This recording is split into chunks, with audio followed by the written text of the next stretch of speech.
What's up, Ranger Nation? It's your boy Jerome, and I'm here today with the review for Power Rangers Super Ninja Steel. This is the series finale, episode number 20, and it's titled Reaching the Nexus.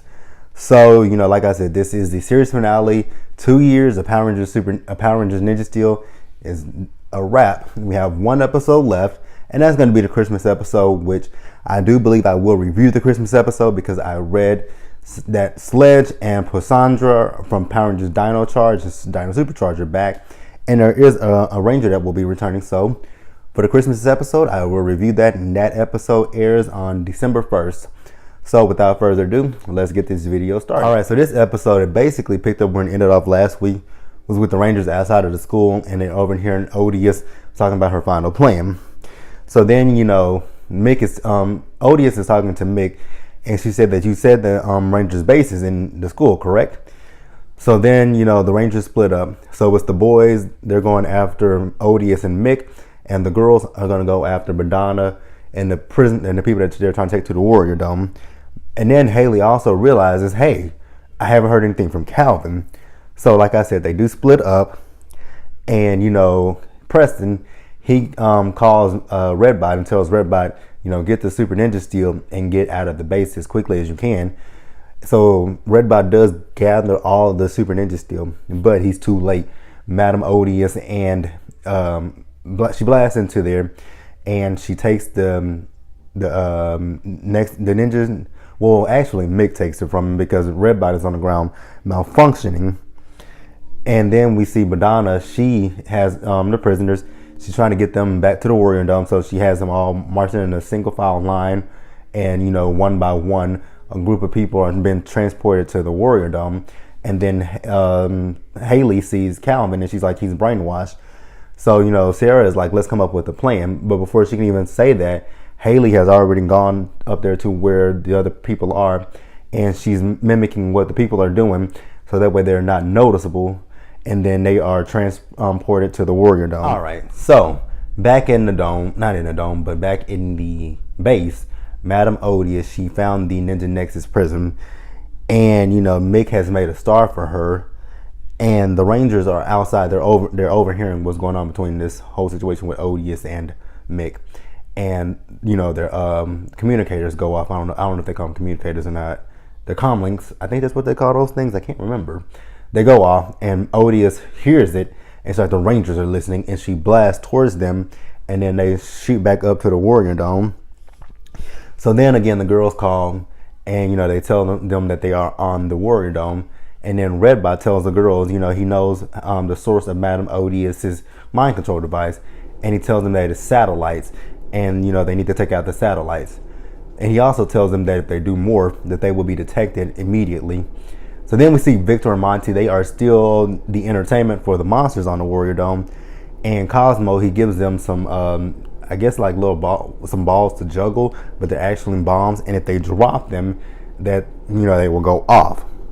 So then we see Haley and Sarah, they're walking around the Warrior Dome, and then they find where they think the mind control device is. And when they are on their way in there, they are stopped by some Basher bots. So Sarah, she fights the Basher bots, and she tells Haley, go in there and take out that mind control device. All right, so we have Odious. She is on Earth. She has the Nexus prism. She's turning the prism evil, and then Mick has this Ninja Nexus superstar for her, and she's gonna throw it into the prism to turn it evil, so that way she can merge with it.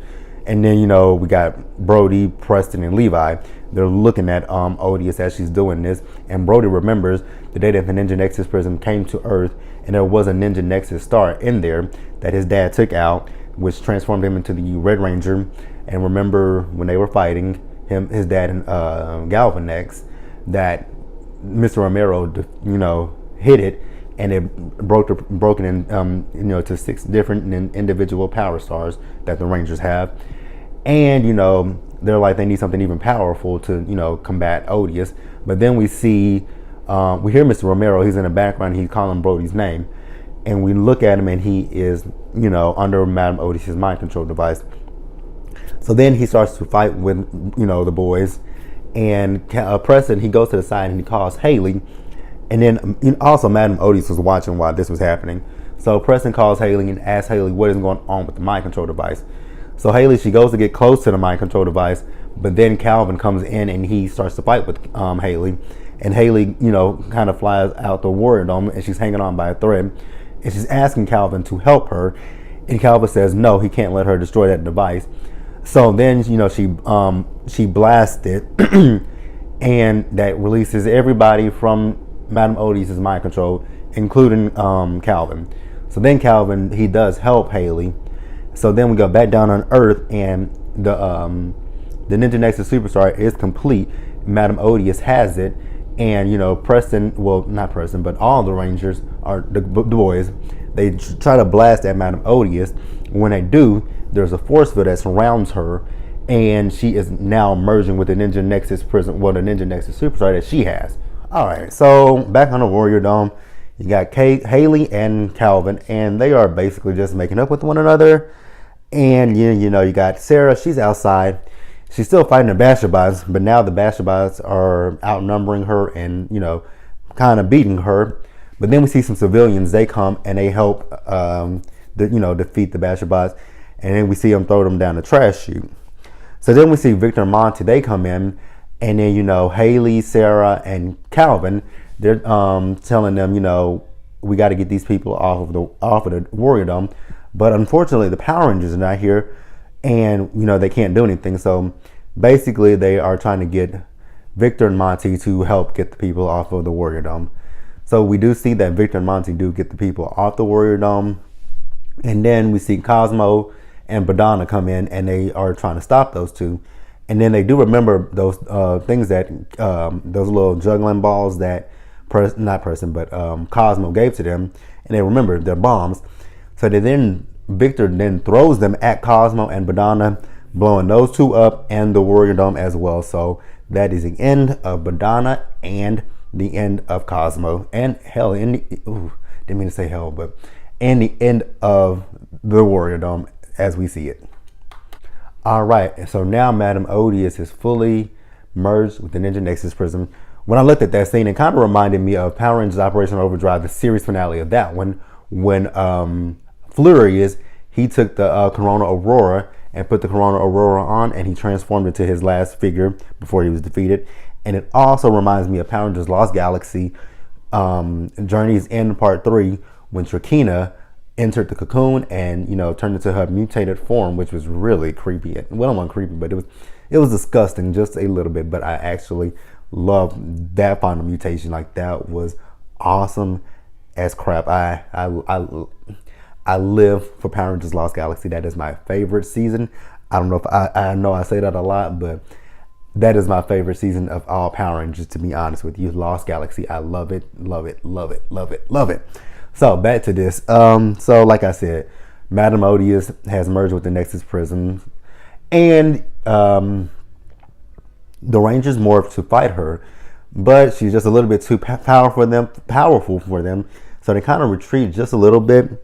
And then, they take their Ninja Super Steel, Super Steel Power Stars, and they combine those together, and then they are fully energized by those stars.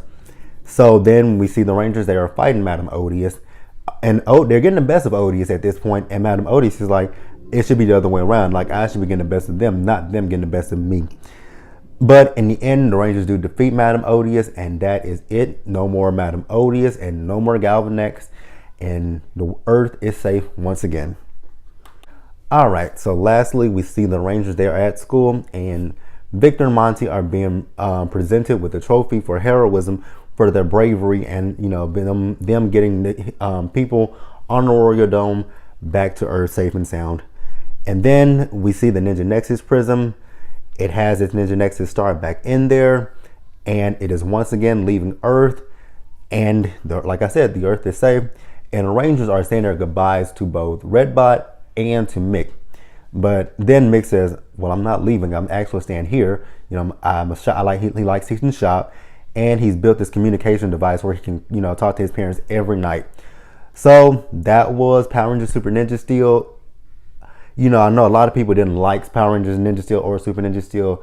It wasn't my favorite, I will say that, but it was not nearly as bad as Operation Overdrive was to me.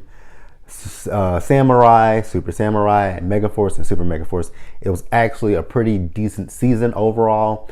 I am, however, very much interested and very much ready for Power Rangers Beast Morphers. And like I said, I will be back for the Christmas episode of Power Rangers Super Ninja Steel. And then we will be off for a while into Power Rangers Beast Morphers premieres in February of 2019. So, like the video, leave your comments, subscribe to my channel, and I will see you guys later.